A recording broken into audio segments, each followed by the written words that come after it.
योग हमारे पूरे भारतवर्ष में मनाया गया। इसी तरीके से हमारे रामबन में डिस्ट्रिक्ट एडमिनिस्ट्रेटिव कम्प्लेक्स रामबन में हमारे डिपार्टमेंट ऑफ आयुष ने वर्दी deputy commissioner Ramban Mohammad Ilyas Khan sir के नेतृत्व में ये सारा जो है आज हमने यहाँ पे डिफरेंट स्कूलों से आए हुए लोग और हम सब ने मिल के योग किया। योग का असल जैसे योग का थीम है वन अर्थ और वन हेल्थ। इसी के आधार पे पूरी मानवता को एक किया जा सकता है।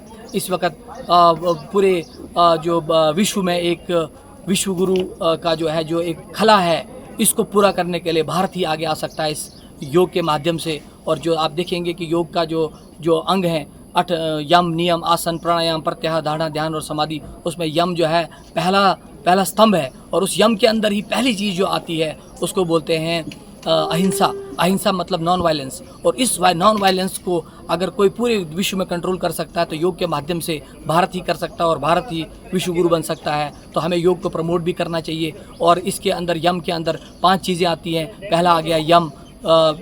उस यम के अंदर जो है अहिंसा, सत्य मतलब सच्चाई। हमें खुद भी सच्चा बनना होगा, दूसरों को भी सच की प्रेरणा देनी होगी। अहिंसा हो गया और सत्य हो गया। और उसके बाद जो है अपरिग्रह का मतलब होता है कि नॉन पोजेसिवनेस, मतलब हमें एकोमुलेशन ऑफ वेल्थ को नहीं करना है बल्कि आम करना है, लोगों को देना है, बांटना है। इसी तरह से यम के बाद नियम के अंदर जो है अलग अलग स्तंभ आते हैं, जिसमें आ गया शौच, संतोष, तप, स्वाध्याय और ईश्वर प्राणिदान।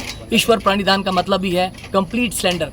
उस ईश्वर के आगे हम सिलेंडर करके अपना जो है सब कुछ ईश्वर प्राणिदान करें। उस मालिक के आगे जब हम सिलेंडर करेंगे, यही योग का असल अर्थ है कि हम इस योग के माध्यम से पूरे विश्व को जोड़ सकते हैं और भारत इसका नेतृत्व करेगा और भारत ही विश्व गुरु बनेगा इस योग के माध्यम से। यही हमारा संदेश है। योग तो हमारे जीवन का एक हिस्सा है और हमें हर दिन योग को करना चाहिए। योग के माध्यम से ही हम निरोग हो सकते हैं, क्योंकि आपको पता है कि आयुर्वेद का जो मेन जो प्रयोजन है उसका अर्थ भी यही है। मिनिस्ट्री ऑफ आयुष इसी को ज़्यादा प्रमोट करती है। प्रयोजनम चास्य स्वस्थस्य स्वस्थ रक्षा मात्रा स्वीकार पश्मानम च, स्वस्थ व्यक्ति के स्वस्थ की रक्षा करना। आप देखेंगे कि योग के माध्यम से ही लोग जो है स्वस्थ भी रह सकते हैं और रोगों से, और दूसरा अर्थ जो है रोगी के रोग का निवारण करना। और रोगों से जब इंसान मुक्त रहेगा तभी हम अपने आप को, अपने भारत को भी आगे ले सकते हैं। जब हम खुद स्वस्थ होंगे तो सबको हमको योग हर दिन करना चाहिए। योग एक ऐसी चीज़ है, योग का अर्थ ही है जो युज धातु से बना हुआ है। योग का अर्थ है जुड़ना।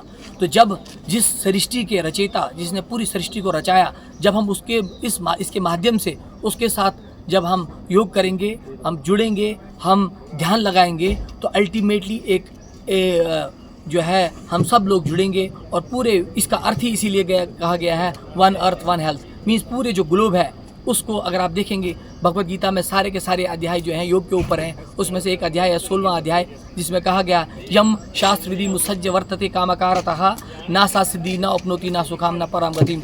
जिसका अर्थ है जो मनुष्य शास्त्र विधि को त्याग कर अपनी इच्छा से मनमाना आचरण करता है, न सिद्धि को, न परम गति को, न सुख को प्राप्त होता है। अगर हमने सुखी होना होगा तो हमें योग करना होगा।